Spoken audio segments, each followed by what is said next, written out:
Ang bihira naman oo. Kung kailan championship na, saka pa nangyari to. Itinapon ni Jaco ang guwantes sa lupa. Saka sinipa ang isang maliit na bato sa gilid ng field. Galit na galit ang mukha niya. Pawis na pawis at namumula ang pisngi sa inis. Nagkakagulo sila dahil isa sa mga katim niya ang naaksidente. Si Ramil. Nako, Jaco! Mukhang dislocated yung braso ni Ramil. Siguradong hindi na makakalaro yan. Lalong nagdilim ang mukha ni Jaco sa kanyang narinig. Ilang beses na din siyang napamura. Hindi niya mapigilan ang kanyang inis, lalo na at nakikita niya ang kalabang team na tila ba tuwang-tuwa dahil may posibilidad na ma-technical sila at tuluyang matalo. Hindi niya papayagang mangyari yun, lalo na at ipinagyabang niya sa kanyang mga kaibigan at kababaryo na sila ang pinakamagaling na team. Marami din ang nakapusta sa kanila, kaya hindi sila dapat matalo. Anak ng teteng oo.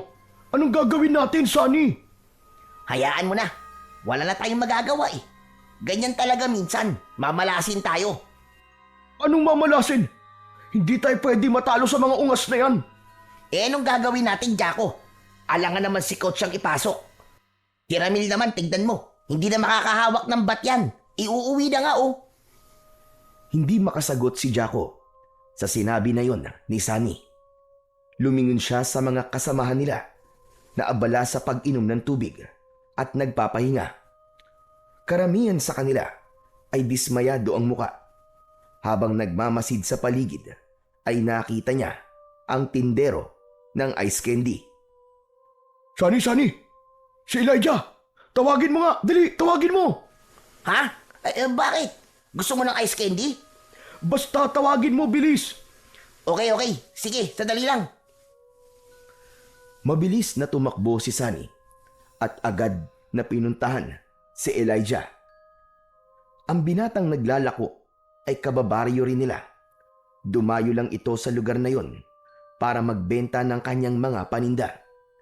Nang makalapit si Sunny, ay agad na kumunot ang noon ni Elijah, pero kagad ding sumunod na naglakad palapit kay Jaco. Teka, ano bang kailangan niyo sa akin? Pwede ka ba sumali sa amin? Kailangan namin ng isa pa eh. Ako? Hindi naman ako magaling maglaro niyan eh. Tsaka naglalako pa ako eh. Sayang naman tong mga binibenta kong ice candy. Kailangan ko mapaubos to dahil inaangkat ko lang to kay Bilin. Magagalit yun kapag hindi ko to napaubos. Sandali lang naman to, Elijah. Kailangan lang namin ng isa para makumpleto ang bilang ng team. Kung hindi, talo na kagad kami. Technical kami. Tumingin si Jaco sa binatang si Elijah. Seryoso ang mukha nito, ni walang kakurap-kurap ang mga mata. Ayaw mo sumali? O sige, kapag natalo kami, humanda ka. Ikaw talaga ang sisisihin ko. Gagawin kong magulo ang buhay mo at ng lolo mo. Natigilan si Elijah. Bigla siyang kinabahan nang marinig ang sinabing yon ng kababata. Napalingon siya kay Sunny at sa iba pang kasamahan nito na nakatingin din sa kanya. Ayoko. Kailangan ko pang magbenta eh. Hindi ako pwedeng... Natigilan si Elijah sa pagsasalita nang biglang lumapit si Jaco. Kita sa mukha nito ang labis na pagkainis. Mabilis niyang hinawakan ang braso ni Elijah ng maigpit. Hindi ako nagbibiro ha. Kung tatanggi ka, Elijah, sisirain ko lahat ng paninda mo. Pupuntahan kita sa bahay niyo. Sasaktan ko pati lolo mo. Tandaan mo yan. Pinakawalan ni Jaco si Elijah at mabilis na sinipa ang lupa sa tabi niya. Lumayo siya ng 3 hakbang. Huminga ng malalim, saka bumalik sa field. Kinakausap nito ang kasama nilang coach, si Mang Tonyo. Samantala, si Elijah naman ay dahan-dahang binitiwan ang hawak niyang styro box. Sumunod siya kay Jaco. Nang makalapit, ay agad niyang sinabi nasasali na siya. Talaga? Sasali ka na? Aba, ayos! Natuwa naman si Mantonio sa kanyang narinig. Agad niyang binigyan ng guwantes at uniforme si Elijah at ibinili niya kina Jaco na sabihin dito kagad ang mga alituntunin ng laro. Umalis ang matandang lalaki at lumapit sa komite upang sabihin na kumpleto na ang kanyang mga player. Samantala, habang nakatayo ang dalawa, binalaan muli ni Jaco si Elijah. Hindi na baling wag mong galingan. Basta wag ka lang tatanga-tanga sa laro, ha? Hindi ko may papangako yan kasi hindi naman talaga ako magaling sa laro na to eh. Hindi na nga bali na hindi ka marunong eh. Basta kapag sinalo mo ang bola, sa akin mo palagi ipapasa. Sige. Nang matapos makapagpalit ng damit, ay nagsimula na muli ang laro. Si Elijah ang unang titira. Maigpit niyang hinawakan ang bat. Nang pinakawalan ng pitcher ang bola, iwinasiwas niya ang hawak na pamalo. Natamaan niya ito pero hindi ganun kalakas at hindi rin ganun kalayo ang narating. Natulala pa siya ng ilang segundo. Takbo, bilis! Takbo! Nang marinig yun, ay mabilis na tumakbo si Elijah. Ngunit nang papalapit na siya sa base, biglang natapilok ang paa niya at siya ay nadapa. Bumagsak siya sa lupa. Kasabay nito ay napulot na ng kalaban ng bola at agad na naitapon papunta naman sa taong nakabantay sa unang base. Anak ng tetig naman oh! Out na! Hindi kagad nakatayo si Elijah dahil sa labis na kahihiyan. Sa mga oras na yun, tila gusto niya nang lamunin ng lupa. Nang tignan niya ang mga taong nanonood at kanilang mga kalaban, nakita niyang tawang-tawa ang mga ito sa kanya. Ang kanyang mga kasamahan naman ay halatang dismayado. Ang ilan ay napapailing at ang iba ay napabuntong hininga sa kanyang ginawa. Pagkatapos ng round, sunod-sunod ang naging kapalpakan niya. Madalas ay hindi niya nasasalo ang bola at naipapasa pa niya ito sa maling base. Puro sablay din ang mga palo niya. At minsan pa ay ang mismong catcher ang tinatamaan niya ng bat nang iwas-iwas niya ito. Pati sa paghagis ng bola, palaging tabingi o lampas sa target. Halos lahat ng maling galaw sa softball, siya ang gumagawa. Dahil dito, ay hindi na napigilan ni Jaco na muling pagsalitaan ng hindi maganda si Elijah nang dumating na ang huling timeout. Ano ba yan? Ano bang klaseng laro yung ipinapakita mo? Puro ka sablay eh. Kanina, muntik mo pa akong tamaan ng bola sa ulo. Sinabi ko naman sa'yo kanina, di ba? Na hindi ako marunong maglaro. Wala akong alam dito. Ano gusto niyo mangyari? Mag-magic ako. Ba't sumasagot ka pa ha? Kung basagin ko kaya yung pagbumukha mong tukmul ka ha? Pare, tama na. Nakatingin na sila sa atin, oh. Huwag na tayong gumawa ng eksena dito. Anak ng tutyang talaga, oo. Paano hindi gagawa ng eksena? Tignan mo nga. Kanina tayo ang lamang bago pumasok ang tukmul na to eh. Teka lang ha. Ikaw ang pumilit sa akin na maglaro eh. Wala akong kasalanan kung mahabol nila ang score nyo. Mabuti pa, pumayag ka na kasi na matalo. Babalik na lang ako sa pagtitinda. May mas mapapala pa ako dun eh. Ano sabi mo? Ulitin mo nga sinabi mo.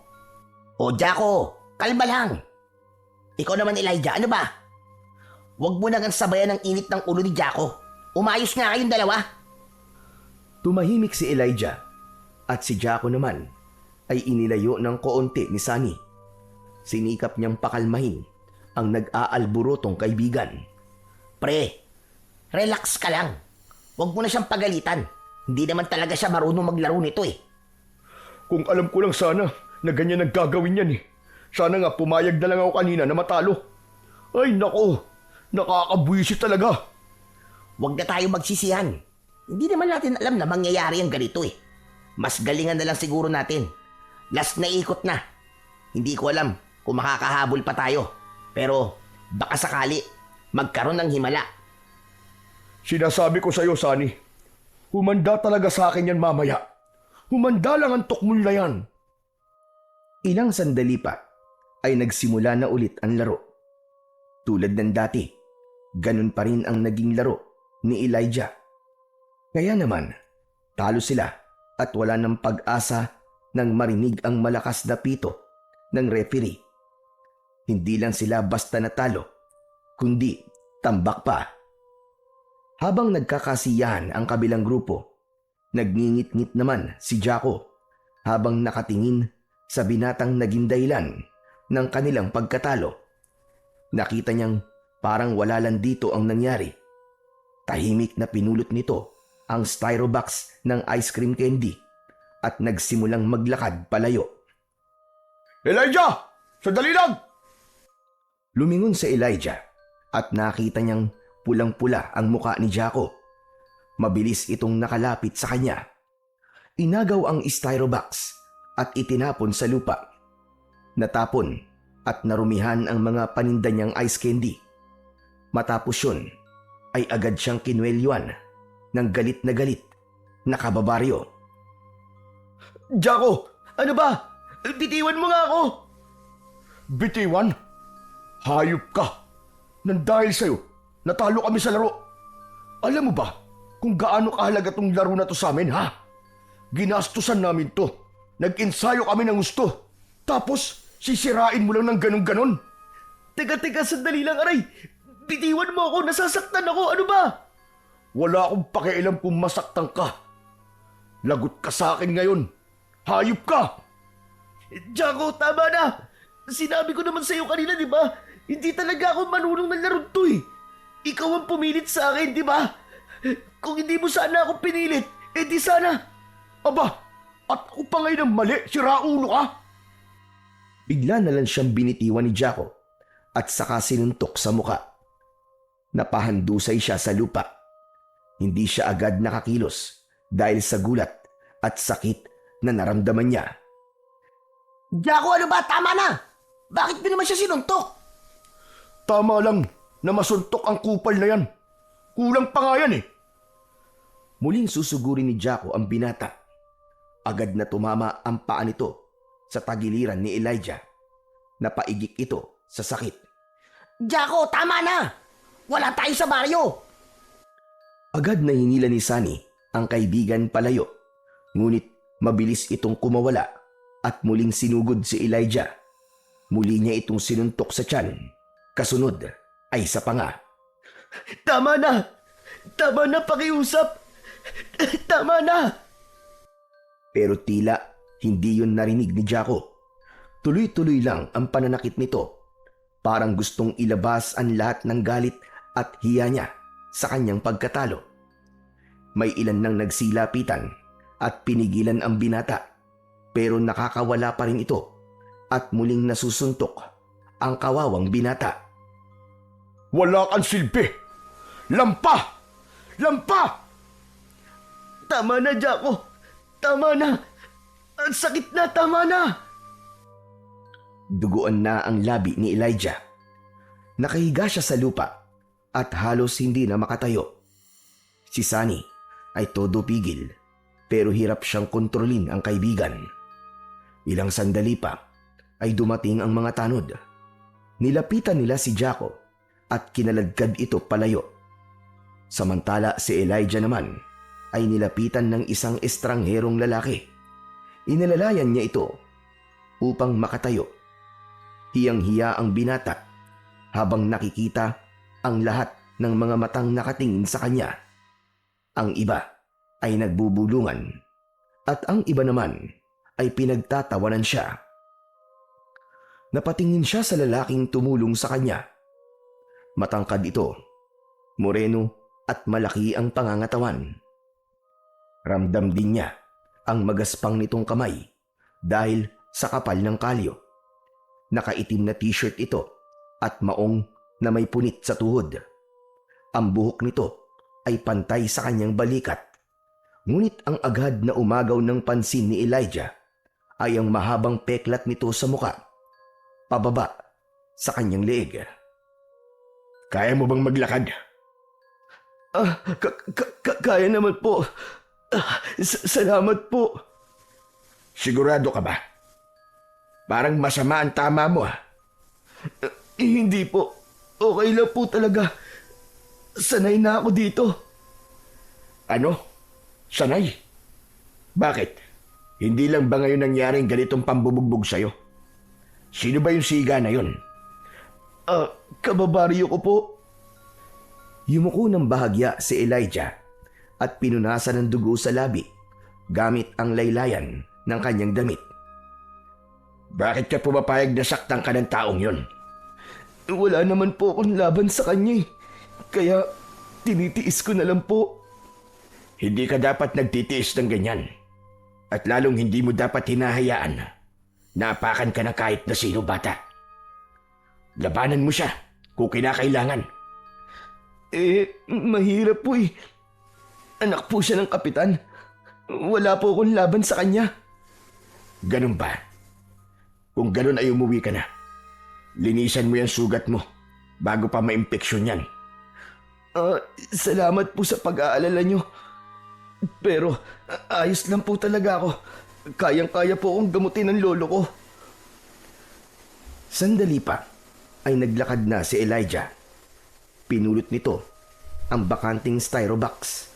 Ngunit bago siya lumayo, ay narinig niyang tinawag siya ng tanod. May mga dumating na iba pa. Nilapitan siya at sinabing kailangan niyang makipag-usap sa barangay hall dahil sa gulong kinasangkutan. Samantala, nang makarating na sa loob ng barangay hall si Elijah, nakita niyang tahimik na nakaupo sina Sunny at Jaco. Bakit niyo po ako pinatawag dito? Hihingi daw ng tawad sa'yo si Jaco. Ano? Bakit naman ako hihingi ng tawad sa inutil na yan, ha? Wala akong kasalanan sa kanya. Kung ano ba na nangyari dyan, tama lang sa kanya yon. Pare, easy ka lang. Napag-usapan na natin to kanina, di ba? Sige na, makipag-ayos ka na. Hindi ako hihingi ng sorry sa kanya. Saan dahilan? Kaya tayo natalo. Tama po siya. Ako po may kasalanan. Ako ang dapat sisihin sa pagkatalo nila, Jaco. Pasensya ka na ha. Elijah, hindi mo kasalanan. Ayos na yun, Sunny. Wala rin namang mangyayari kung magsisisihan pa tayo eh. Kasalanan ko naman talaga eh. O di ba? Aminado siya na siya talagang may kasalanan. Tumahimik na si Elijah. Gusto niya nang matapos ang pag-uusap na yon dahil gusto niya nang umuwi at magpahinga. Ramdam na niya ang kirot ng mga sugat at bugbog sa kanyang katawan. Hindi siya takot kay Jaco, pero takot siya sa impluensya ng pamilya nito. Kilala ang pamilya nila, may kaya at mula sa angkan ng mga politiko. At isa pa, ang lupang kinatitirikan ng kanilang bahay ay pagmamag-ari nila. Kung lalaban siya, baka mas lalo silang mapahamak. Baka mawala ang pwesto ng tinitirahan nila. At baka pati ang lolo niya ay pag-initan. Wala naman po akong reklamo. Hayaan na lang po natin to. Natulala ang kapitan ng barangay nang marinig yon mula kay Elijah. Tahimik ang lahat. Kahit si Jaco ay natahimik sandali, pero agad din itong umiwas ng tingin. Tinanong siya ng kapitan kung sigurado ba ito sa kanyang desisyon. Tumango ang binata. Dahil doon ay nagpasya na ang kapitan na tapusin na ang usapan. Pinagsabihan na lamang nito si Jaco at si Sunny na sa susunod na gawin nila ang ganong klase ng gulo ay hindi na sila nito papayagang makasali sa mga susunod na laro. Nagpaalam na si Elijah at nang pumayag ang kapitan, lumabas na siya ng barangay hall. Sumunod sa kanya si Sunny. Elijah! Elijah, sandali lang! Oh, anong kailangan mo, Sunny? Ano kasi gusto kong ako na ang humingi ng tawad doon sa nagawa ng kaibigan ko sa'yo. Sunny, sinabi ko nga wala na yun. Tapos na yun. Saka, wala kang dapat na ihingi ng tawad. Wala ka namang kasalanan eh. Pero hindi mo deserve na masaktan ng ganyan. Sanay na ako, Sunny. Hindi na bago sa akin ang ganitong mga bagay. Alam mo naman yun, di ba? Pero mali pa din yun. Sana man lang nagpa-blatter ka. Wala namang mangyayari kung sakaling gawin ko pa yun eh. Baka, lalo lang kaming pag-initan. At yun ang ayokong mangyari. O sige, kung yan talaga ang pasya mo, bahala ka. Pero gusto ko lang malaman mo na ako mismo, hindi ako sang-ayon sa ginawa niya. Salamat na lang. Sige na, bumalik ka na dun. Baka magalit pa sa'yo si Jaco. Ayoko rin lumaki pa to. Napayuko na lamang si Sunny. Awang-awa siya sa kalagayan ni Elijah. Elijah, gusto mo ba na ihatid kita sa inyo? Huwag na. Kaya ko to. Hindi ako naniniwala. Sige na, tara na. Isasakay na kita. Pauwi na rin naman ako eh. Si Jaco, hayaan na lang muna natin dyan sa loob. Halika na. Hindi, ayoko. Pasensya ka na. Pagkatapos nun, ay naglakad na si Elijah palayo. Nakayuko lang siya habang bitbit ang walang laman na styrobox.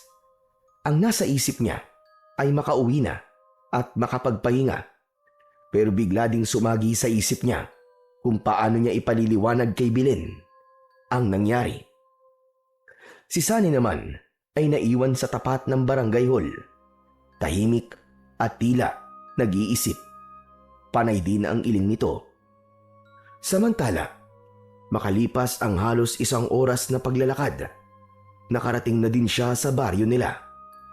Bago umuwi, ay dumaan na muna siya sa tindahan ni Belen. Tuwang-tuwa namang sinalubong siya ng babae. Ngunit biglang natigilan nang makita ang mga galos at bugbog sa katawan ng binata. Oh, ano nangyari sa'yo? Ba't ganyan ang itsura mo? Napatrobol lang, Belen. Di ka na talaga nawawala ng mga kaaway. Sino naman bang bumugbog sa'yo, ha? Wala. Kumusta naman ang pagbibenta? Naubos mo ba? Hindi. Tinapon yung paninda ko eh. Ano ka mo? Tinapon? Aba naman, Elijah. Hindi ko pa napapalabas ang puhulan nun eh. Mahalang gatas at asukal ngayon. Pati yung plastic at yung kuryente. Ano ba naman yan? Pasensya na, Belen ha. Hindi ko naman gusto yung nangyari. Hindi mo ginusto. Bakit kasi nakikipag-away ka? Paulit-ulit na lang, Elijah. Ilang beses na nangyari to. Niloloko mo ba ako, ha?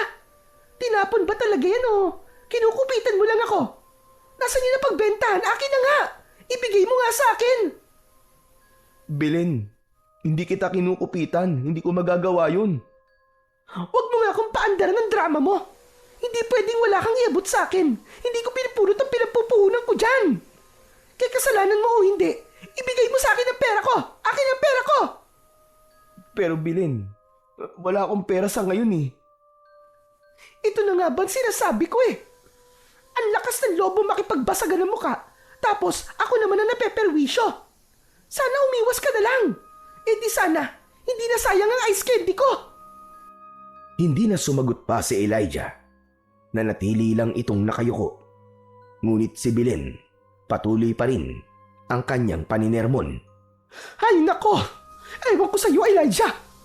Hindi pwedeng ganito na lang palagi. Puro palugi. Ganito, simula bukas, hindi ka na muna pupunta dito.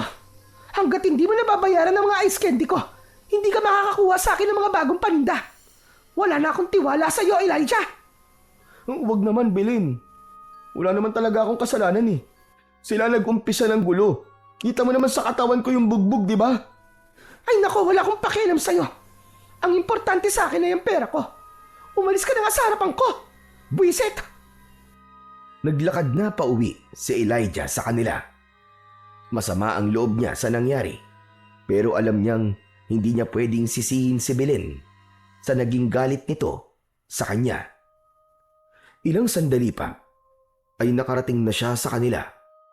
Agad niyang nakita ang Lolo Rubin niya na nakaupo sa bangkito. Abala sa pagkutingting ng mga paso ng halaman. May hawak itong isang maliit na pambungkal. Dahan-dahang humakbang si Elijah. Umaasang makakapasok siya sa bahay nang hindi siya napapansin ng matanda. Ngunit bago pa siya tuluyang makapasok sa pintuan, narinig niya ang boses ng kanyang lolo. Elijah, iho! Napatigil siya, pero hindi siya lumingon. Bakit ang tagal mong umuwi? Bakit ngayon ka lang? Ano po kasi, sa malayo po kasi ako nagbenta, kaya medyo natagalan po ako, Lolo. Ganun ba? Kumusta naman ang pagbebenta mo? Teka, sandali nga lang. Bakit ka ba nakatalikod sa akin? Bakit ayaw mong humarap? Narinig ni Elijah ang dahan-dahang pagakbang ng kanyang lolo. Palapit na ito sa kanya. Hindi niya nagawang lumingon. Ngunit nang tuluyang makalapit na ito, agad na nag-iba ang ekspresyon ng mukha nito. Nanlaki ang mga mata at napakunot ang noo. Anong nangyari sa'yo? Bakit ganyan ang itsura mo? Umabanti ito ng kaunti at tinignan ang mga pasa sa pisngi, sa braso at tagiliran niya. Wala po, Tolo. Nadapa lang po ako kanina. Nadapa? Ganito kalala. Huwag mo nga akong pinaglololoko, Elijah. Sinong gumawa niyan? Sabihin mo. Hindi ko po sila kilala eh. Pinagtripan po nila ako dun sa kabilang barangay. Pero wag po kayong mag-alala. Ayos lang po ako. Pinagtripan ka? At ano? Hindi ka lumaban? Hinayaan mo magkaganyan ka? Hinayaan mong ganyanin kanila? Kuwan po kasi. Kuwan ano? Kasi. Ay, Diyos ko. Puro ka na lang ganyan. Alam ko kung ano-ano na naman ang sasabihin mo, Elijah. Ilang beses ko man sasabihin sa'yo na wag mong hahayaan na apihin ka ng kung sino-sino lang. Bakit ba palagi ka na lang nagpapabugbog? Tahimik lang si Elijah sa sinabi ng kanyang lolo Ruben. Gusto sana niyang sumagot, pero natatakot siyang mas lalong magalit ang kanyang lolo. O ano? Hindi ka na sumagot? Ay nako, mga kabataan ngayon, napakahihina ng loob. Kung ako sa'yo, abay lalaban ako. Hindi ko hahayaan na apak-apakan lang ako ng kung sino-sino. Habang nagsasalita ang matanda, napansin itong hindi mapakali ang binata. Paiba-iba ito ng tayo at hindi makatingin sa mata niya. Teka lang, nagsisinungaling ka ba? Sabihin mo nga, ha? Sino ba talaga ang bumugbog sa'yo? Ano po, si Jaco po, Lolo Ruben. Ano ka mo? Si Jaco na naman! Anong nangyari? Ba't kanya binugbog? Agad na sinimulan ni Elijah ang pagkikwento sa kanyang lolo. Lalo namang sumiklab ang galit ng matanda nang marinig ang katotohanan. Sumusobra na talaga ang lalaking yan. Sumusobra na! Labis-labis na kanyang kawalangyaan. Halika, punta natin siya sa bahay nila. Kakausapin ko ang tatay niya. Lolo, wag na po. Hayaan na po natin. Anong hayaan ang sinasabi mo? Paulit-ulit ka na sinasaktan. Gusto mo palampasin pa rin. Anong tingin nila sa'yo? Punching bag? Mga hayop na yon. Tama na po, Lolo. Baka lalo lang po lumaki ang gulo eh. Hindi. Hindi ako papayag na ganun-ganun na lang. Akong bahala. Kakausapin ko si Kapitan at sasabihin ko sa kanya lahat ng mga katarantaduan na ginagawa ng anak niya. Lolo, tama na. Wag na po. Pakiusap. Ayoko po ng gulo. Napahinto si Lolo Ruben, pero halata pa rin na nagpipigil ng kanyang galit. Nakatitig lang ito sa apo at mahigpit ang pagkakasara ng kanyang kamao. Hindi pwede ang ganon, Apo. Kailangan niya ng maturuan ng leksyon. Hindi ko na kayang magtiis. Ayaw na ayaw kung nakikita kang ganyan. Naiintindihan ko naman po kayo, Lou eh. Pero ayoko na pong madamay pa kayo. Huwag na po kayong magalit. Alam mo, Elijah, hindi ako galit dahil lang sa nabugbog ka. Galit ako kasi pinapayagan mong ganunin ka. Hindi pwedeng puro hayaan na lang. Sige po, Lolo. Pero palampasin na lang po muna natin to. Sa susunod po, iiwas na lang po ako sa kanya. Huwag na po tayong pumunta doon at pagod na po ako eh. Saka, masakit po ang katawan ko, Lo. Gusto ko na po munang magpahinga. Ay, nako. O sige, magpahinga ka na muna. Pero sana lang, Apo, sa susunod, matuto ka namang ipagtanggol mo kahit papano ang sarili mo. Hindi pwedeng palagi na lamang ganito. Opo, Lolo. O sige na, pumasok ka na rin sa loob. Mamaya'y magluluto ako ng masarap na hapunan. Kumain ka ng madami para lumakas ka naman. Pambihira talaga buhay to. Tumango na lamang si Elijah. Pumasok na siya sa loob ng bahay. Sa labas ay naiwan si Lolo Ruben. Tulala ito at tila nag-iisip ng malalim. Bakas pa rin ang galit at inis niya sa nangyari sa kanyang apo. Kundi lang talaga ako matanda. Papatulang ko talaga yung lalaki na yon. Sumusobra na siya. Sobra nang talaga. Nakakapanggigil. Kawawa naman ang apo ko. Samantala, pagpasok ni Elijah sa bahay nila, marahan niyang isinara ang pinto. Inilatag na niya ang banig sa loob ng kwarto at nahiga. Ilang sandali siyang nakatitig sa kisame. Pero pamaya-maya, dahil sa labis na pagod at sakit ng katawan, di na niya namalayan na siya ay nakatulog. Kinagabihan, ginising si Elijah ng kanyang lolo. Dahan-dahan niyang iminulat ang kanyang mga mata. Tapos ay agad niyang naamoy ang aroma ng nilulutong tinulang manok ng matanda. Bumangon ka na dyan, Apo. Kakain na tayo ng hapunan. Halika na. Agad namang kumilos si Elijah. Ngunit nang maiangat niya ng konti ang kanyang balikat at mga kamay, ay bigla siyang napaungol dahil sa naramdamang sakit sa katawan. Aray, aray! Aray ko! Aray, ang sakit, Lolo! Masakit po ang buong katawan ko. Aray! Agad na nagsindi ng lampara ang matanda. Napailing muna ito bago maingat na inalalayan ang binata para makabangon. O sige, sige. Dahan-dahan lang. Salamat po, Lolo. Ay, ba't kanina hindi naman ganito kasakit ito? Bakit ngayon sobrang sakit na? Hayaan mo at gagamutin natin mamaya pagkatapos natin kumain. Ay, siya nga pala. Galing ako dun sa bahay ni na Kapitan kanina. Ha? Bakit po kayo pumunta doon, Lolo? Gusto kong kastiguhin yung barumbadong gumulpi sa'yo. Pero iba ang nangyari. Ano po nangyari? Sinaktan po ba nila kayo, Lo? Kasi naman sabi ko naman po kasi sa inyo, wag na kayong pumunta doon Pagdating ko dun sa bahay nila, ay nag-uusap sila mag-ama. Akala mo kung sino yung lalaki na yun. Pangiti-ngiti pa nang dumating ako.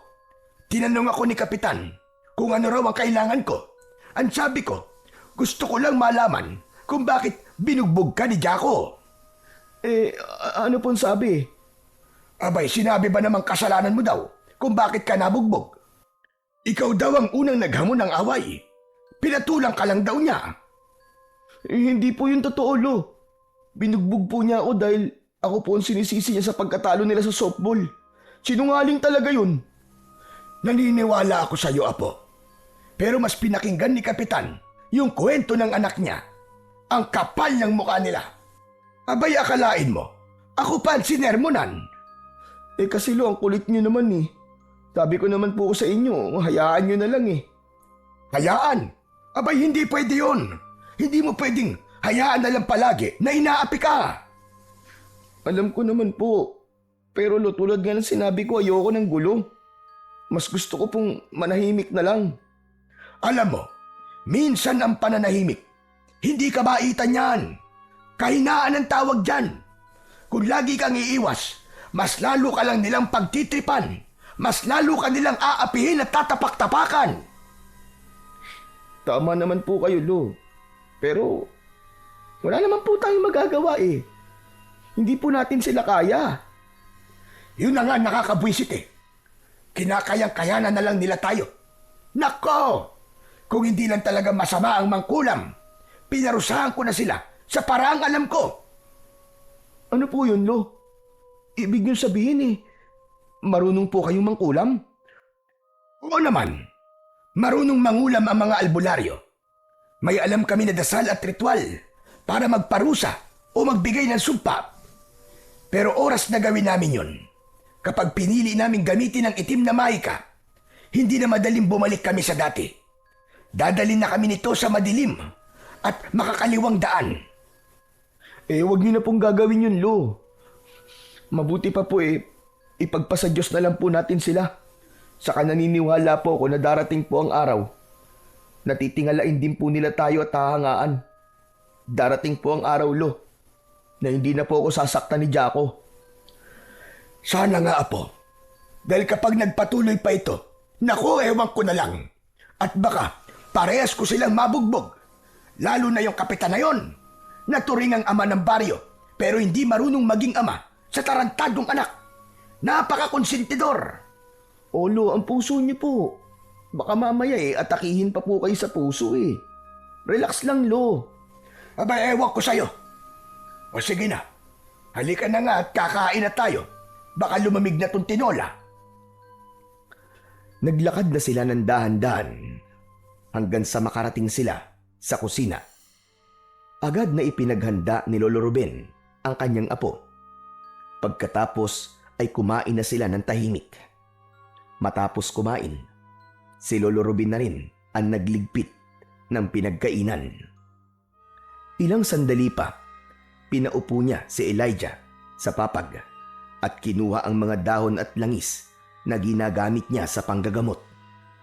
Maingat nitong pinahira ng langis ang mga pasa at galos ng binata habang bumubulong ng mga dasal at orasyon. Medyo mahapdi nung una, pero unti-unting gumaan ang pakiramdam ni Elijah. Nang matapos magamot ang mga sugat ni Elijah, tumayo ang matanda at naglakad papunta sa maliit na aparador at may kinuha roon. Isang lumang kahon na yari sa kahoy. Bumalik siya sa tabi ng apo at ipinatong ito sa papag. Marahan itong binuksan ang kahon. Sa loob ay may lumang rosaryo, ilang dahon na pinatuyo at isang kwintas na may palamuting medalyon na hugis parisukat. Lo, ano po yan? Agimat to. Iniwan to sa akin ng tatay ko noon. At sa'yo ko na to ipapamana. Po? Para saan po ba yung agimat na yan, Lolo Ruben? Para sa proteksyon. Ang agimat na ito ay hindi lang panlaban sa masasamang tao, kundi pati sa mga bagay na hindi mo nakikita. Ho? Tulad po ng ano? Ng multo? Di ba, hindi naman po sila nakakasakit ng tao? Tama ka. Ang mga kaluluwa, hindi sila nakakasakit. Pero ang mga maligno, mangkukulam, mambabarang, o mga aswang, kaya ka nilang saktan kung wala kang proteksyon. Lolo naman eh. Akala ko naman bibigyan niyo ako ng agimat na kayang gawin parang bakal ang katawan ko tapos yung hindi tinatablan ng suntok at sipa. Nako, kung ganun po ang ibibigay niyo sa akin, Lo, malamang hindi na po ako aawahin ni Jaco. Sa tono mo, parang hindi ka naniniwala. Ginagawa mong biro ang mga sinasabi ko sa'yo. Naku, Lo, hindi ko po intensyon na gawing katatawanan po ang mga sinabi niyo sa akin. Sa totoo lang po seryoso po talaga ako na ganun po sana ang maging agimat ko. May ganun ngang agimat, Apo. Ho? Talaga po? Oo, ang tawag sa ganong agimat ay kabal. Isang makapangyarihang amuleto na ginagamit upang hindi masugatan at di mahiwa ng tabak o anumang matutulis na bagay ang iyong balat. Ginagawa nitong sintibay at sintigas ng bakal ang katawan ng may tangan nito. Aba, ayos pala yun kung ganun, Lo. Kung meron nga pong ganyang agimat, Lo. Teka, bakit hindi na lang po yun ang ibigay nyo sa akin? Mas cool pakinggan. Agimat ng kabal. Wala naman akong agimat na ganun, Apo. Pero may kilala akong may tangan ng ganun. Kaso, matagal na kaming hindi nagkikita. Hindi ko na alam kung nasaan siya ngayon. Ay, sayang naman. Gusto ko pa naman sana talaga ang ganong klase ng kapangyarihan. Lo, alam niyo po ba kung paano magkakaroon po ng ganun? Baka pwede po tayong maghanap o kaya bumili. Apo, hindi ganun kadali magkaroon ng kabal. Hindi ito parang laruan lang na pwede mong bilhin kahit saan. At saka, hindi lahat ay pwedeng mangalaga nito. Lalo na yung may mga masasamang intensyon. Nawawala ang bisa nito, lalo na kapag kinuha ng sapilitan.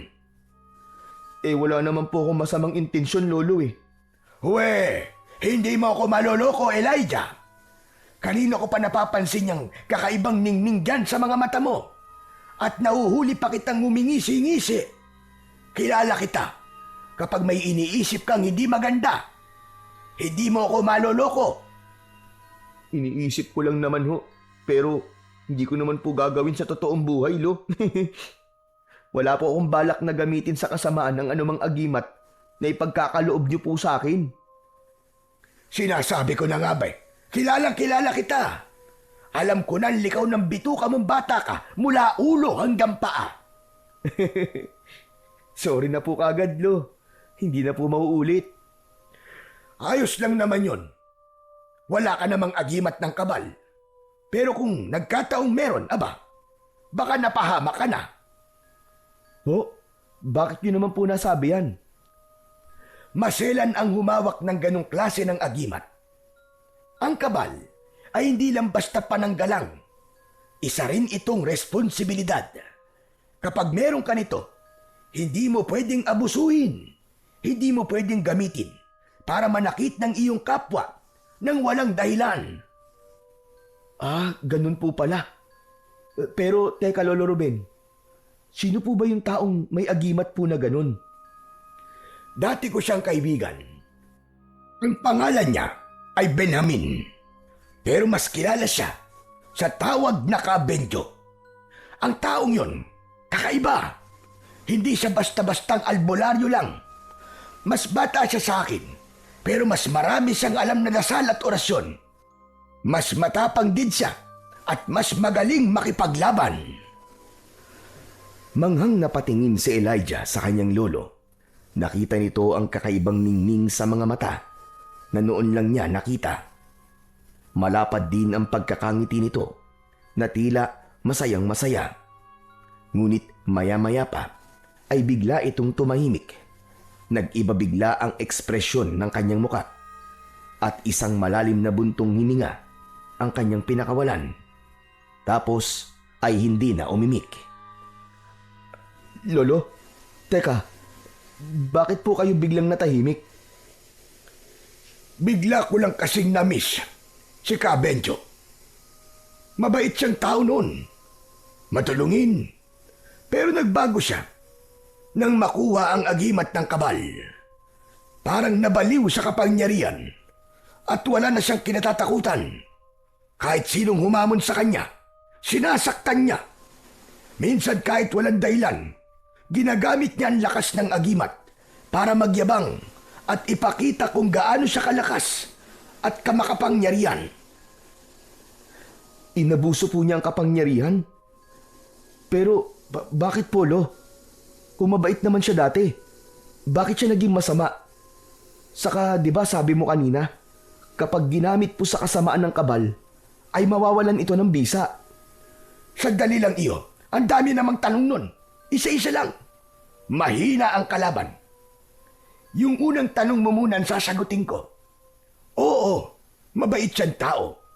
Pero naging masama at mapang-abuso dahil nasaktan siya sa maling pag-ibig. Iniwan siya ng asawa niya at sumama sa ibang lalaki. Magmula noon, parang nawala na ng direksyon ng buhay niya. Panay inom, puro gulo ang hinahanap. Talaga po? Naku'y kawawa naman po pala kung ganun. Depresyon po ang dahilan. Tama ka, depresyon nga. Para siyang nabaliw. Parang nawalan siya ng kakayang mag-isip kung ano ang tama at mali. Panay ang paalala ko sa kanya noon na huwag niyang abusuin ang agimat ng kabal. Pero ayaw niyang makinig. Maski ako kinalaban pa nga niya. Nagkasakitan kaming dalawa hanggang sa pinili ko na lang na iwan siya at pabayaan na lang. Ganun? Nakakalungkot naman po yun. Sayang po ang pinagsamahan nyo. Nakakalungkot talaga. Minsan nga, naiisip ko na hindi tama ang ginawa kong pag-iwan sa kanya sa oras na kailangan niya ako. Wala po kayong dapat na pagsisihan o pag-isipan, Lo. Wala naman po kayong kasalanan kung bakit po siya nagkaganon eh. Hindi ganon, Apo. Malaki talaga ang kasalanan ko. Kasi, imbis na suklian ko lahat ng kabutiang ginawa niya para sa akin, nilayasan ko siya at pinabayaan ng ganun-ganun na lamang. Ngayon, hindi ko alam kung buhay pa ba siya o hindi na. Pero Lo, matagal na po yun, di ba? Baka naman nagbago na siya o umayos na po ang buhay niya ngayon. Malay nyo, nagsisi na rin si Kabenjo sa mga ginawa niya. Hindi ko alam, Apo. Wala akong ideya. Kasi, nung araw na binilikan ko siya, ang huling balita ko sa kanya, naglayas siya at nanirang mag-isa sa bundok. Sa palagay niyo po, nasa bundok pa rin kaya siya hanggang sa ngayon? Hindi ko alam. Maaaring oo. O baka wala na siya. Hindi ko sigurado. Marahang isinara ni Lolo Ruben ang kahon ng agimat at muling ibinalik ito sa aparador. Habang ginagawa yon, ay panay ang bilin niya sa apo na kapag isinuot niya na ito, ay wag na wag niya nang aalisin sa kanyang katawan. Nangako naman siyang susundin niya ang lahat ng mga bilin ng kanyang Lolo Ruben. Lolo, may bisa pa po bang agimat na to? Hindi ko na rin alam, Apo. Matagal na kasi yung hindi nagagamit. Pero hayaan mo, susubukan nating gisingin yan sa pamamagitan ng pagdarasal ng orasyon. Pero bago yon, matulog ka na ulit. Huwag kang magpuyat. Sana nga po makatulog po ako ng maayos sa kalagayan kong to. Huwag kang mag-alala. Bukas wala na yung mga sakit na nararamdaman mo. Halika na at ihatid na kita sa silid mo. Aalalayan kita. Hinawakan ni Lolo Ruben ang mga braso ni Elijah. Dahan-dahan silang naglakad hanggang sa makapasok sila sa kwarto. Nahiga na si Elijah at kinumutan pa siya ng kanyang lolo bago lumabas ang matanda. Maya-maya pa ay pumikit na siya at nakatulog. Kinabukasan ay medyo tinanghali ng gising si Elijah. Dahan-dahan siyang bumangon mula sa papag at nagulat siya nang wala siyang maramdamang anumang sakit sa katawan niya. Hindi siya nahirapang bumangon. Aba, ang galing. Ayos ah. Grabe, ang galing talagang manggamot ni Lolo. Tumayo siya at lumapit sa salamin. Tinignan niya ng mabuti ang sarili. Nakita niyang namamaga pa rin ang pisngi niya. May itim pa rin ang paligid ng mata at kita pa rin ang ilang galos sa noo at braso, maging ang pumutok na labi. Ngunit kahit ilang beses niyang pisilin ang mga ito, ay hindi siya nasasaktan. Pambihira! Tama nga si Lolo sa sinabi niya kagabi na magiging maayos na ang pakiramdam ko ngayon. Ang galing! Mabisa talaga ang mga gamot niya. Kakaiba talaga si Lolo. Mahusay. Napangiti siya habang hinahaplos ang pisngi niya. Sana palaging ganito. Kahit bugbugin nila ako, wala akong sakit na mararamdaman. Lumabas na siya ng kwarto at tinawag ang matanda. Ngunit walang sumasagot. Dumiretso siya sa kusina pero wala doon ang kanyang lolo. Wala rin sa kwarto nito at wala din sa labas ng bahay. Saan kaya nagpunta yun? Sandali siyang naupo sa balkonahe sa isang upuang gawa sa kahoy. Ngunit hindi pa man siya nagtatagal doon ay nakita niyang paparating na ang kanyang lolo. Humahangos ito, pawis na pawis at hingal na hingal. Nang makalapit ang matanda, agad niya itong tinanong. Lo, ano po nangyari? Bakit para po kayong hinahabol ng 10 kabayo? Hindi kagad nakasagot ang matanda sa kanya. Huminga muna ito ng malalim bago nagsalita. Apo, hindi ka maniniwala. Patay na si Belen. Nanlaki ang mga mata ng binata sa kanyang narinig. Hindi siya makapaniwala sa pangit na balitang yon. Ha? Ano po, Lolo? Hindi pwede. Kausap ko lang po siya kahapon bago po ako umuwi dito Ibinigay ko pa nga po sa kanya yung walang laman na styrobox Ano po nangyari sa kanya? Bakit po siya namatay? Nadiskubre siya kanina lang. Pinuntahan ko nga kagad nung sabihin ng kapitbahay natin ang tungkol sa pagkamatay niya. Ang dami na nga tao dun sa kanila. Grabe ang nangyari sa kanya, Apo. Pinatay siya. Ho? Paano po nangyari yun? May nakaaway po ba siya? O baka naman, baka may pumasok po na magnanakaw? Hindi pa malinaw, Apo, kung ano ang dahilan. Pero ang sabi-sabi, wala naman daw narinig ang mga kapitbahay niya kagabi. Wala man lang sigaw. Walang humingi ng tulong. Pambihira. Kawawa naman po si Belen, Lolo. Pinatay siguro siya ng taong may galit sa kanya. Sa pagkakaalam ko po marami po siyang mga pautang tapos naniningil po siya ng mataas na interes. Baka yun po ang dahilan, Lolo. Hindi, Apo. May kutob akong hindi yun ang dahilan. Po? Ano po bang ibig niyo sabihin, Lolo? Ang paraan kasi ng pagkamatay niya, hindi normal. Masyadong madugo. Masyadong brutal. Parang hindi gawa ng isang tao. Para siyang nilapa. Puno ng kagat at kalmot ang kanyang buong katawan. Tapos, biniyak pa ang tiyan niya. At wala nang laman loob. Ano? Grabe naman po yun, Lo. Napaka-brutal naman. Sa palagay ko, aswang ang may gawa nun sa kanya. Ano, Lo? Aswang? Oo, Apo. Pero hindi pa ako sigurado. Wala ka munang pagsasabihan nito, Apo. Baka kasi kung ano ang isipin nila kapag kumalat ang tungkol sa aswang. Opo. Sige po, Lo. Kung totoo man ang kutob ko, magsisimula na naman ako nito. Matagal na panahon na akong tahimik at tumigil sa dati kong gawain. Pero baka panahon na ulitin ko at gisingin ang dati kong pagkatao. Napakunot ng noo si Elijah sa kanyang narinig. Hindi niya maunawaan ang sinabi ng kanyang lolo. Napansin naman yun ni Lolo Ruben. Iyo, makinig kang mabuti. Bago ako naging simpleng albularyo dito sa baryo natin, dati akong manunugis ng mga nilalang ng dilim. Manunugis? Yung tipong pumapatay po kayo ng aswang? Tama ka, Elijah. Magkasama kami noon ni Benjamin. Hinahabol namin sila, yung mga aswang at kung ano-anong mga demonyo na nanggagambala ng mga tao. Wow! Ang astig po pala, Lolo. Pero, bakit po pala kayo tumigil? Tumigil ako dahil nga dun sa nangyari kay Benjo. Saka, napagod na rin ako. Hindi lang katawan, kundi kaluluwa ko rin. Napagod na.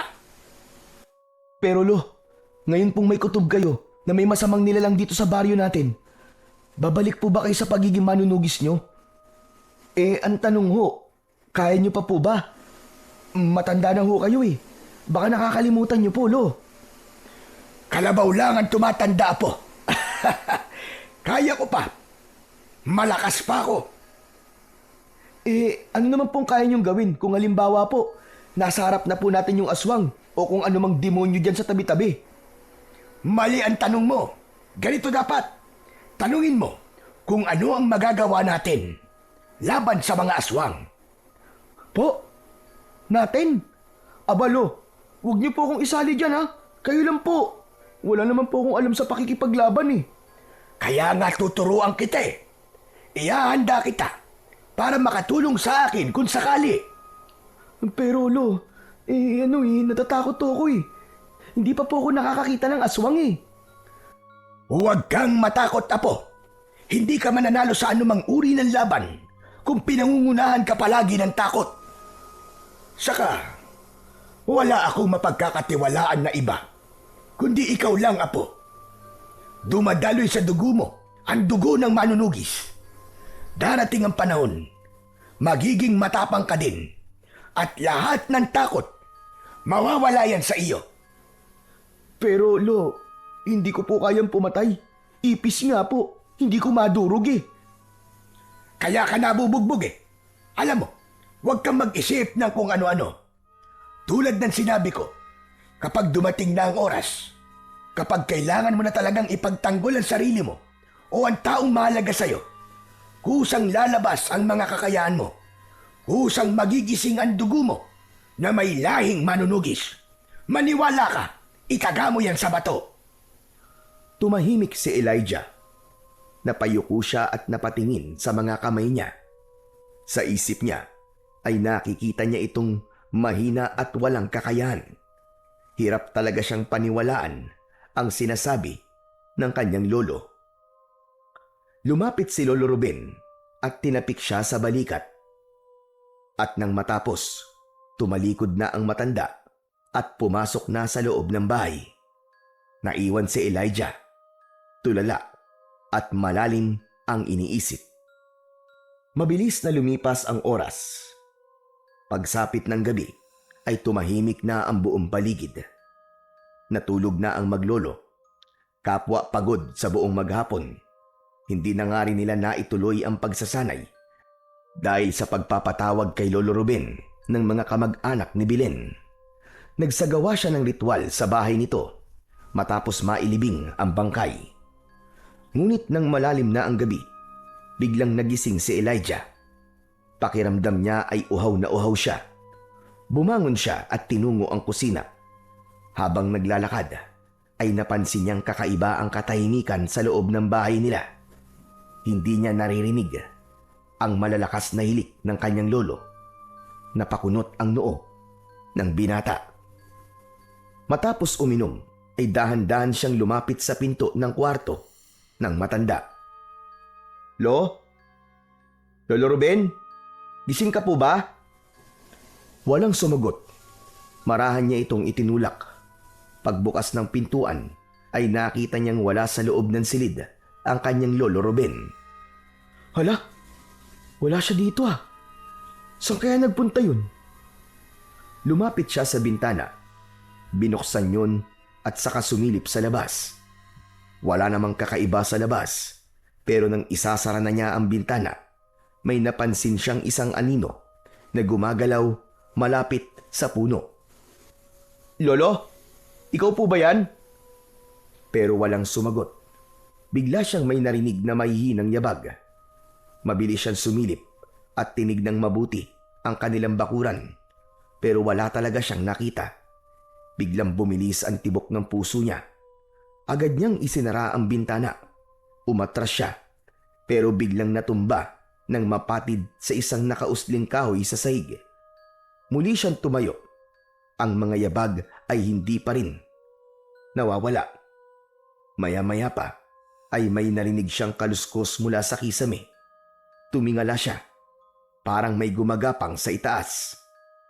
Maya-maya pa, mula sa labas ng bahay, narinig ni Elijah ang tinig ng kanyang Lolo Ruben. At talagang itong bahay ko pang napili mong puntahan, hayop ka! Sige, halika dito! Harapin mo ako, bumaba ka dyan! Nanlaki ang mga mata ni Elijah sa kanyang narinig. Kaagad siyang tumayo at muling binuksan ang bintana. Nakita niya ang lolo niya na may hawak na isang itak. Pawisan at hingal na hingal. Lo, ano po nangyayari? Ay, palaka! Ay, ano ba, Elijah? Huwag ka nang gugulat. Mabuti pa'y halika dito sa labas. Tulungan mo ko. May aswang! Nanlaki lalo ang mga mata ni Elijah sa sinabi ng kanyang lolo Ruben. Hindi siya makagalaw dahil sa sobrang kaba. Ano? May aswang? Sigurado po ba kayo, Lo? Oo! Nasa itaas siya ng bubong! Bilisan mo rito! Agad na kumilos si Elijah sa sobrang pagkataranta niya.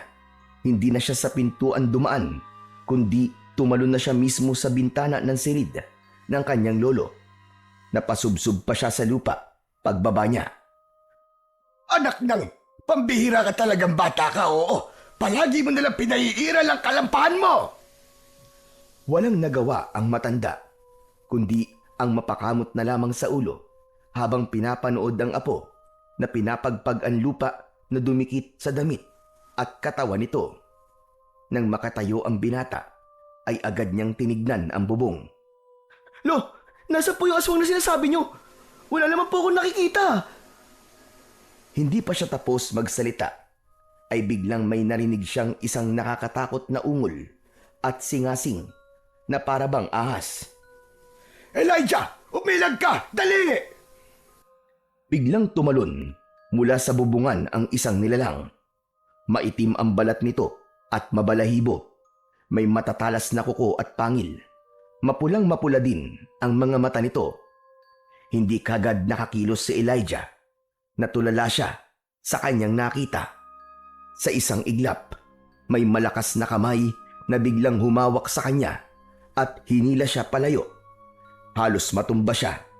Mabuti na lang at naibalansi niya ang katawan niya. Pagtingin niya, si Lolo Ruben pala ang humila sa kanya. Iniiwas siya sa aswang na sumugod. Muntik na siyang masunggaban ng aswang. Ilang pulgada na lang sana at tapos na siya.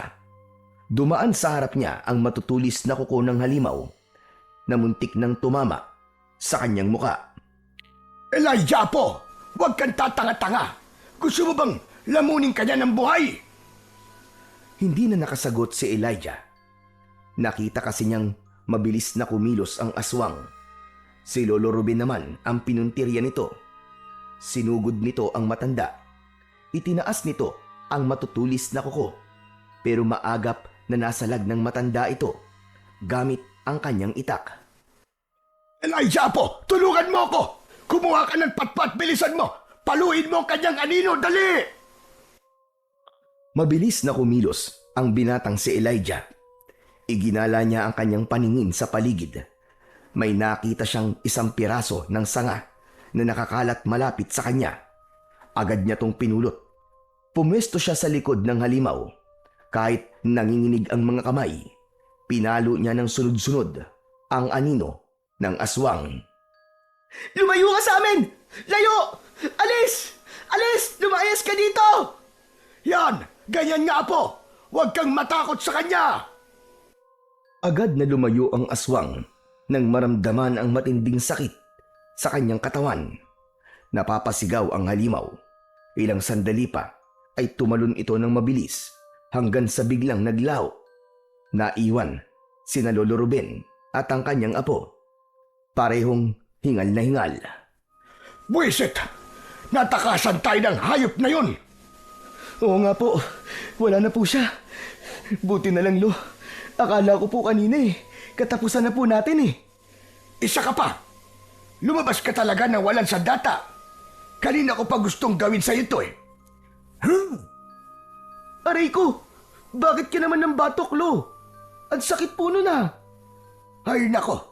Nakakabwisit ka din kasi! Kung doon ko kasi sa pintuan dumaan at kinuha mo ang punyal doon, sana meron kang sandata na panlaban doon sa aswang na yun. Pero anong ginawa mo? Nag-over the bintana ka. Pambihira ka naman, oo. Pasensya na po kayo. Nataranta po kasi ako Yan! Yan ang dahilan kung bakit kailangan mo matutong lumaban. Nakita mo yung kanina? Opo, totoo pala talaga sila. Pero Lo, bakit kaya tayo inatake? Wala naman tayong ginagawang masama sa kanya. Sa palagay ko, ay nagkataon lang iyo. Malamang ay gutom na gutom lang ang damuho na yon. Kaya nagmamanman lang at nag-aabang ng pwede niyang mabiktima.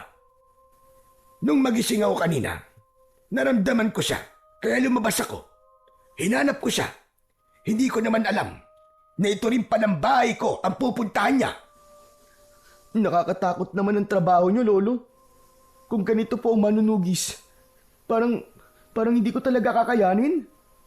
Oo, nakakatakot nga.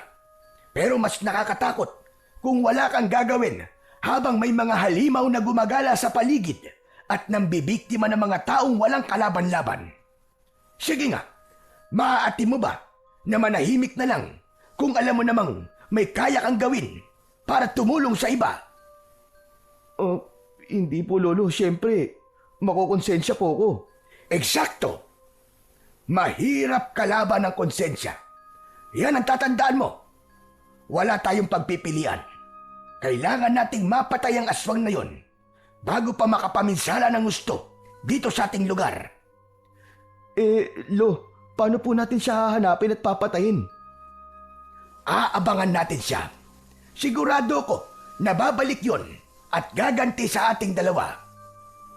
Natahimik si Elijah sa huling sinabi ng lolo niya bago sila pumasok sa loob ng bahay nila. Nang muling bumalik sa higaan ang binata, narinig niya mula sa malayo ang malakas na alulong ng isang aso. Kinabukasan, nagising si Elijah sa ingay sa labas. Agad siyang tumayo at lumapit sa bintana. Binuksan niya yon at mula doon ay nakita niya ang maraming tao na nagkakagulo sa harap ng bahay nila. May pinag-uusapan ng mga ito. Ang kanilang mga muka ay seryosong seryoso at may bahid ng pag-aalala. Habang nakamasid siya, narinig niya ang pangalan ni Belen, ang pangalan ng lolo niya at ang tungkol sa aswang.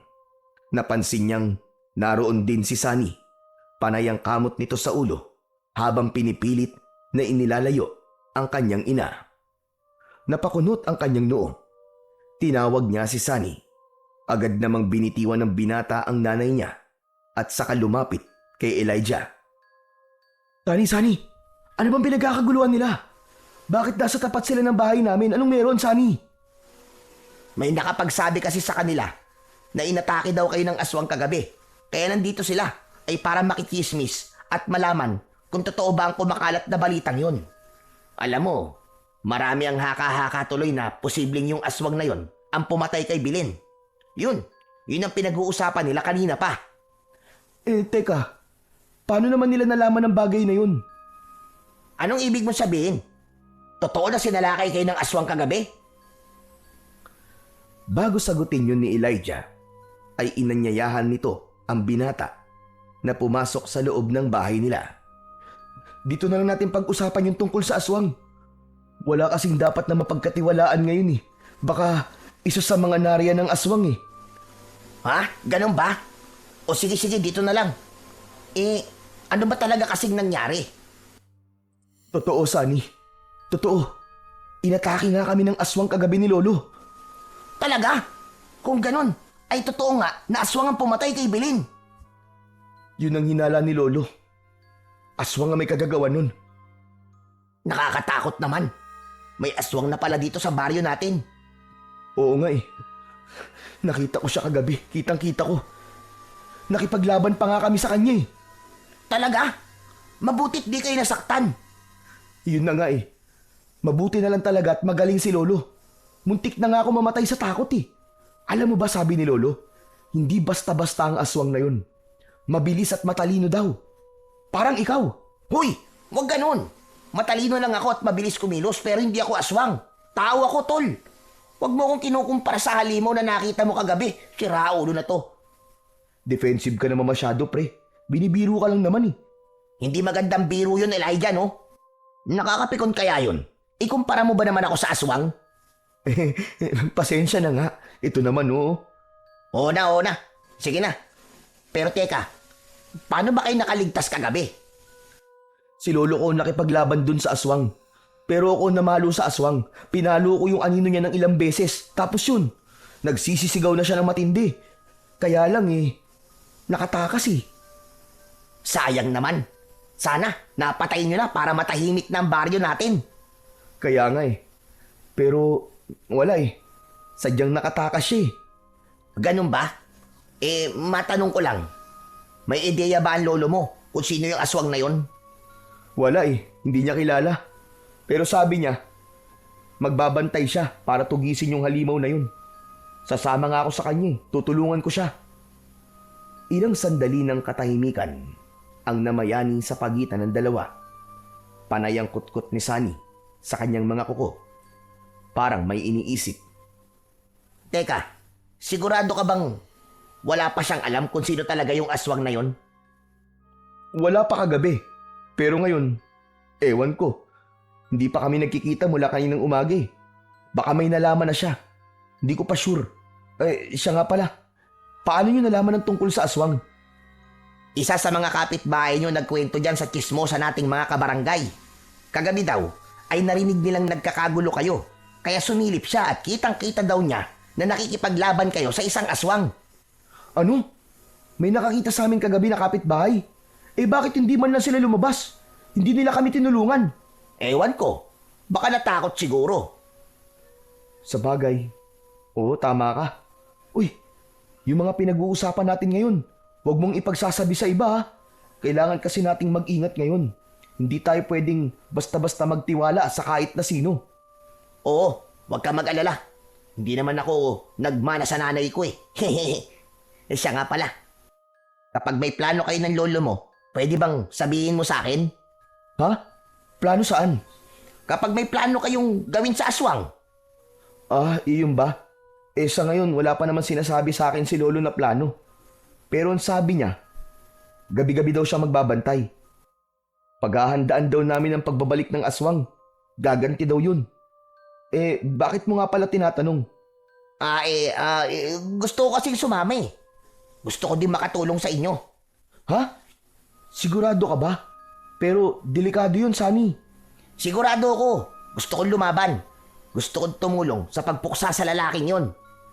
Lalaki? Alam mo lalaki ang aswang? Hindi. Wala akong alam. Ano lang, nabanggit ko lang. Parang hula ba? Bakit? Lalaki ba talaga yung aswang? Hindi ko alam Ang itim-itim naman kasi niya. Hindi ko masyadong maaninag kung babae ba o lalaki siya. Ganon ba? Sige na nga, hayaan mo na. O sige, magpapaalam na ako, Elijah. Kailangan ko nang ilayo ang nanay ko dito. Baka bumula na yung bibig nung kakadaldal Loko. O siya, sige na. Mag-iingat kayo ng nanay mo Balitaan na lang kita O sige, salamat Elijah. Pagkaalis ni Sunny, unti-unti na ring natahimik ang paligid. Ang mga tsismosang nagkukumpulan sa harap ng bahay nila ay nagsialisa na rin. Naiwan si Elijah sa loob ng bahay. Tumayo siya at nagsimulang magligpit at maglinis sa loob. Binuksan na rin niya ang mga bintana at pinto. Nang matapos ang kanyang lahat ng mga gawain, ay napatingin siya sa orasan. Pasado 8:00 na ng umaga.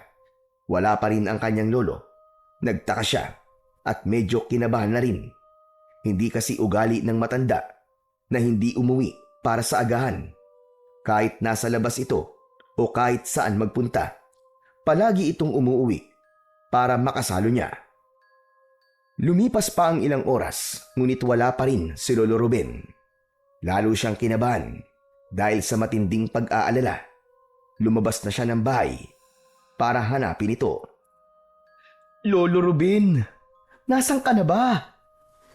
Naglakad si Elijah sa kalsada. Umaasang may makapagsasabi kung saan nagpunta ang kanyang lolo.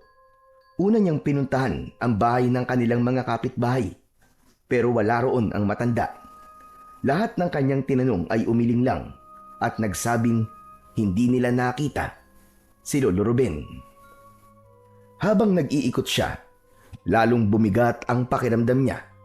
Wala man lang bakas o kahit na anong palatandaan kung saan ito maaaring pumunta. Naisip niya tuloy na baka maaga pa lang o habang madilim pa ay umalis ang kanyang lolo. Tahimik siyang nagpatuloy sa paglalakad. Pinakikiramdaman ang paligid at umaasang may makakasalubong na makapagsasabi kahit konting impormasyon tungkol kay Lolo Ruben. Ngunit sa kanyang pag-iikot ay may biglang tumawag sa kanya. Hoy, Elijah! Mabuti naman at nakalabas ka na. Kumusta? Napalingon siya. Nakita niya si Jaco. May dalang yosi at nakasandal sa poste. Napasimangot si Elijah pero hindi na nagsalita. Binilisan niya ang lakad. Gusto niyang iwasan ito at wag nang kausapin hanggat maaari. Pero biglang lumapit si Jaco sa kanya. Suplado ka! Gusto ko lang naman kumustahin ka. Magaling na ba yung mga sugat mo? O gusto mo dagdagang kulit? Hindi pa rin kumibo si Elijah. Diretso lang siya sa kanyang paglalakad. Aba, hindi ka sumasagot ah. Umiiwas ka na ngayon. Gusto mo siguro ulit mabugbog no? Huminto si Elijah at tumingin sa kanya. Seryoso ang muka. Wala ko sa mood makipag-asaran, Jaco. May hinahanap ako. Sinong hinahanap mo? Yung lolo mo? Naku, wala na yun. Balita ko inatake kayo ng aswang kagabi. Baka tinangay at nilapanan ng aswang yun. Hindi na muli pang nagsalita si Elijah. Napailing na lang ito. Saka naglakad ulit. Pero mabilis siyang sinundan ni Jaco. Hoy, hoy, hoy, hoy! Huwag mo naman akong iniisnab. Akala mo kung sino ka na. Bigla siyang binatukan ni Jaco. Tumigil siya at nilingon ang binata. Tinitigan niya ito ng masama. O ano? Ano tinitingin-tingin mo dyan ha? Ginawa ko lang yan para maalala mo kung sino ang hari dito. Ano ha? Papalag ka ba? Tahimik lang si Elijah. Pero halata sa mukha niyang galit na siya. Nanginginig ang panga niya sa pagpipigil. Sige nga, suntukin mo nga ako. Ano? Suntok! Tama na, Jaco. Hindi na tayo mga bata. Lubayan mo na lang ako. Wala akong oras makipag-usap sa'yo. Ano sabi mo? Matapang ka na ngayon ah. Hindi ka na ba natatakot sa akin? Bakit ah? Ano ba pinagmamalaki mo? Tumigil ka na, sabi. May pinagdadaanan ako ngayon. Kaya please lang. Pinagdadaanan daw oh. Alam mo, wag mo nang hanapin yung lolo mo. Sa palagay ko, kung hindi yung tinangay ng aswang, lumayas na yun. Nagsawa na siyang alagaan ng isang lampang katulad mo. Ngunit imbis na pumatol sa patuloy na pang-aasar ni Jaco sa kanya, muli siyang tumalikod at nagsimulang maglakad. Tila nawalan na ng pasensya si Jaco nang hindi siya pinatulan ni Elijah.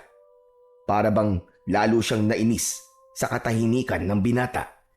Pakiramdam niya ay binastos siya. Kaya naman, bago pa makalayo ang binata, ay hinablot niya ito pabalik. Hoy! Pag kinakausap ka, sumagot ka! Dahil sa panggigigil, ay sinuntok niya ito sa tagiliran. Napaungol si Elijah sa sakit, pero hindi pa rin siya lumaban. Sinikap na lang niyang iwasan ang iba pang suntok at sipa. Ngunit kahit ilang beses siyang umiwas, ay natatamaan pa rin siya. Ang lakas ng loob mong bastusin ako ah. Lampa ka pa rin naman. Tama na, Jaco. Ayoko makipag-away. Aba, lumabang ka. Kaninang tapang-tapang mo eh. Ano, laban? Isang malakas na suntok ang pinakawalan ni Jaco. Pero bago pa yun tumama, biglang may humawak sa kanyang braso. Isang malakas na kamay ang pumigil sa kanya. Mahigpit na parang bakal. Natigilan ang binata. Aray! Sino ka ba ha? Hindi umimik ang lalaki. Nakatingin lang ito ng seryoso kay Jaco. Samantala si Elijah naman ay napalingon. Nanlaki ang mga mata niya nang makilala ang lalaki. Ito ang estrangherong tumulong sa kanya at nag-alalay nang bugbugin siya ni Jaco sa kabilang baryo. Ikaw? Oo, ikaw nga. Ikaw yung tumulong sa akin. Hindi umimik ang lalaki. Patuloy pa rin itong nakatingin kay Jaco. Matalim ang mga mata nito. Parang handang manakit anumang oras. Ano ba? Bitiwan mo sabi ako eh. Buwisit ka. Tama na. Ano sabi mo? Sino ka ba para utusan ako, ha? Mas hinigpitan pa ng lalaki ang pagkakahawak nito sa braso niya. Napangiwi si Jaco sa sakit. Nagpumiglas ang binata pero wala siyang laban sa lakas ng lalaki. Ang sabi ko, tama na. Ang sabi ko, bitiwan mo ako. Hindi mo ba ako kilala? Hindi. At wala akong pakialam kung sino ka. Ang gusto ko, tigilan mo na ang pambubugbog kung ayaw mong ako ang bumugbog sa'yo. Pagkasabi nun, ay bigla niyang itinulak si Jaco palayo. Napaatras ito ng ilang hakbang bago bumagsak sa lupa. Galit na galit pero halatang natakot din sa ipinakitang lakas ng lalaki. Buwisit ka! Isusumbong kita sa tatay kong kapitan! Ipadadampot kita sa mga tanod! Eh di gawin mo. Akala mo ba natatakot ako? Gawin mo! Lalong pinandilatan ng mata ni Ka Benjo ang binata. Kaya naman, walang nagawa si Jaco kundi ang tumayo at saka mabilis na tumakbo palayo. O ano? Ayos ka lang ba ha, bata?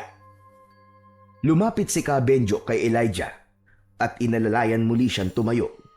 Bakas naman sa mukha ng binata ang gulat sa nangyari. Opo, ayos lang po ako. Salamat po sa pagtulong niyo sa akin ha. Kung hindi po kayo dumating, baka pinatay na po ako ng hayop na yun eh. Bakit kasi hinahayaan mo? Nasaktan ka lang ng lalaking yun. Wala po akong laban sa kanya eh. At kung sakali man po na lumaban ako, talo pa rin ako. Kasi kapitan po ang tatay niya. Mamanipulahin po nila ang mga mangyayari. At sa huli, ako pa rin po ang pagkakaisahan nila at paparusahan. Teka, bakit po ba kayo nandito? Di ba taga ron po kayo sa kabilang baryo? Hindi ah. Hindi ako taga ron. Napadpad lang ako dun.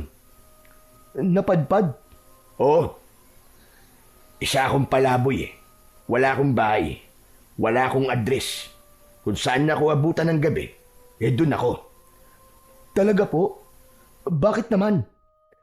Kasi may hinahanap ako. Ano po yung hinahanap nyo? Hindi sumagot ang lalaki. Bagkus ay ngumiti ito ng bahagya. Ngunit ilang segundo lang ay biglang nagbago ang reaksyon nito nang makita ang suot na kwintas ng binata. Napatitig ito doon. Nang mapansin ito ni Elijah, ay hinawakan niya ang medalyon at itinago sa loob ng kanyang t-shirt. Saka lang muling nagsalita ang lalaki. Yang medalyon na suot mo, saan galing yan? Sa lolo ko po. Ibinigay po sa akin. Ang sabi po niya proteksyon ko to laban sa mga masasamang loob. Pero mukhang hindi naman effective eh. Akala ko kapag suot ko to, hindi na ako lalapitan ng malas. Pero ayun, muntik na naman po akong humiram ng mukha sa aso. Ganun ba? Pwede ko bang makita at makilala ang lolo mo? Po? Bakit? May kailangan po ba kayo sa kanya? Oo. Tatanong ko lang sana kung nanggagamot pa siya. Magpapagamot sana ako eh. Ano po? Alam niyong nanggagamot ang lolo ko? Hindi. Hinulaan ko lang. Kilala ko kasi ang medalyon na suot mo. Alam kong albularyo ang may-ari niyan. Ganun po ba? Opo. Albularyo nga po ang lolo ko. Pwede bang dalhin mo ko sa kanya? Hindi po eh. Ha? Abay bakit naman? Hinahanap ko po kasi siya kanina pa eh.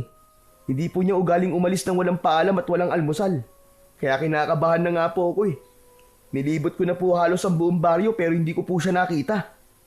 Ganun ba? O sige, tutulungan kitang hanapin siya. Naku, wag na po.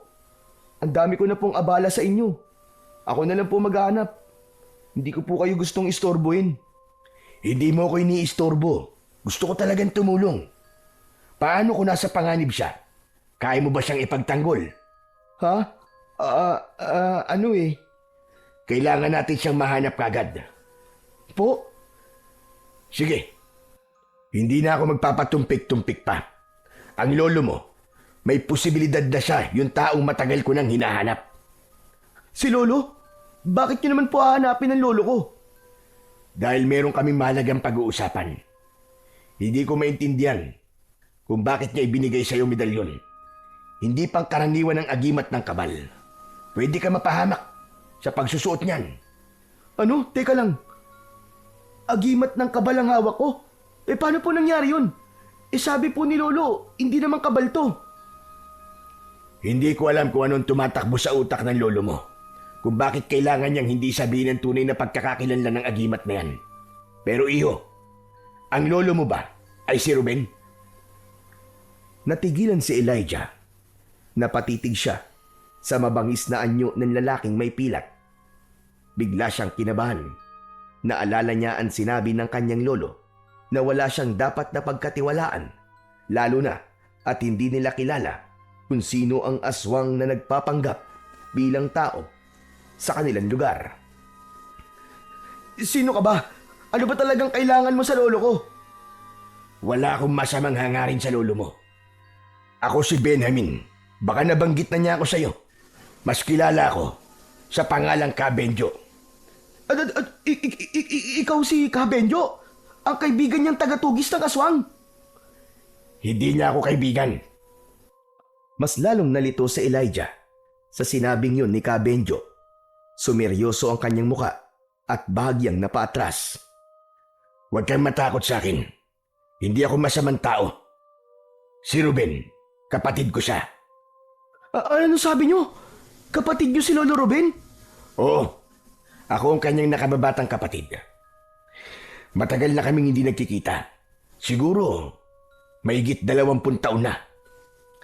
Muling natigilan si Elijah. Hindi siya makapaniwala sa kanyang narinig.